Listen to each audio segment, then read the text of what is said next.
Hey buddy, you like my new cologne? Oh, that smells like a Berkey dog cooked in a used jock. It's called Sex Leafs. 60% of the time, it gets outshot every time. Woo! Are you just gonna get hammered? Get me a toaster. Magic Angel Robot from Winnipeg! What the hell are you talking about? This team is ruining my life!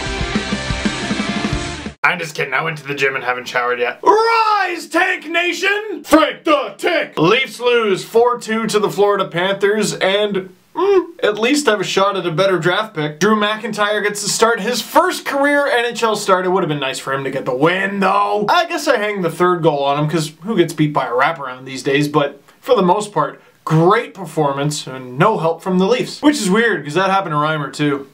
Which is weird, because that happened to Jonathan Bernier, too. But I won't get into that. Leafs get outshot, sky blue, water wet. I get it. One thing I noticed in this game, you know the whole hashtag good stick? Well, I don't know what the hashtag was for this game, but the Leafs had garbage sticks. At least a pair of the goals came from the Panthers just digging it away from the Leafs in the corner. Leafs couldn't poke it away. Leafs couldn't get the puck. You know who was a familiar name in this game? Brad Boyes. One thing we've talked about, one thing we've seen, and understandably is... Oh, for example, the Tuukka Rask trade. Why do you gotta bring that up? That was years ago. It's 2014. I understand. Yeah, it was a long time ago. And we've discussed that, yeah, while it was a long time ago, it's a legitimate point that a divisional rival has a Vezina winner in net and the Leafs drafted him. Well, a potential Vezina winner. He's probably gonna win. Now, with Brad Boyes selected 24th overall in the 2000 NHL entry draft. Leafs traded him. I believe he was in the San Jose Sharks deal to get Owen Nolan. In fairness, I loved that deal. I loved the way Owen Nolan played.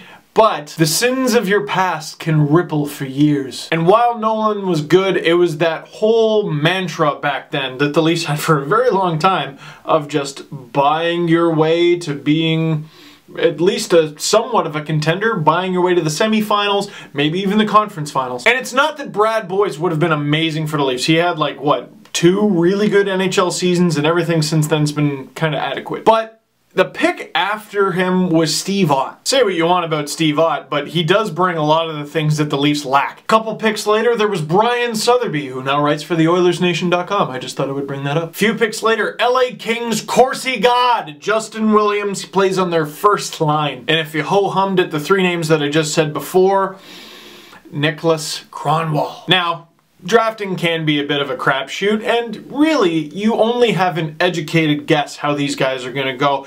And even if you draft a superior player to the other teams around you, you need to develop them better too. So if the Leafs drafted Steve Ott, Brian Sotheby, Justin Williams, Niklas Kronwall, it doesn't matter. They may not have turned into the players they were. But we'll never know that now, will we? Speaking of woulda, coulda, shoulda, we'll never know. Roberto Luongo in net. Question of the game. Would you like Roberto Luongo to be on the Toronto Maple Leafs if it meant the Leafs did not get Jonathan Bernier, but it also meant they didn't get David Clarkson? At first you were like, what? Now you're thinking about it a little bit, aren't you? I'm gonna go with I'd rather the Leafs have Bernier and Clarkson than Luongo, strictly for the reason, like, forget the on ice, I just worry that they would shut Luongo's Twitter down. And frankly, I don't think the hockey world can afford that. Dude, the guy tweets about the Canucks still having to pay part of his contract. He rules. Who does that? That man. That great man. That's who. Name one person who doesn't like Roberto Luongo. Probably Mike Gillett. Name 2 people who don't like Roberto Luongo. Before we wrap up, I gotta mention, because a lot of people asked, what do I think of this whole Petter Granberg thing? Well, I talked about it on the brand new Panago Pizza Steve Dangle podcast, link below, but I'm gonna reserve opinion in this video. Because at first they made it sound like the Leafs brought Granberg down to Florida for his first career NHL game, gonna suit up for the blue and white, and then they sent him home because they didn't have enough cap room. That sucks. But then what I heard is someone, I believe it was Carter Ashton, may have suffered an injury in practice, so they brought in Trevor Smith, who was a forward. Since they already had 6D playing, they were just going to have 7 instead. Regardless, that sucks for Granberg. But speaking of Granberg, secondary question of the game, also brought this up on the podcast. I thought it was a very interesting discussion. Is it possible that the Leafs' strength going forward is defense? You got Phaneuf for a long time. Riley's only going to get better. Gardner's only going to get better. Gunnarsson, you maybe limit his role a little bit. Franzen's probably going to get a little better. He's really not that old. Maybe make him more of a specialty player. Then they got a first rounder in Stuart Percy, a second rounder like Matt Finn, and they got Petter Granberg, who's just pushing right there, and other guys in the system. If Tim Gleason can somewhat live up to his contract, even I know he works hard, but that's just a monstrous contract, or the Leafs can find a way to get rid of it, that could be something, but it's going to take a little patience. And finally, the Shanaban has come to Toronto. Third question of the game. Where are your hopes at right now? Because mine couldn't have been lower.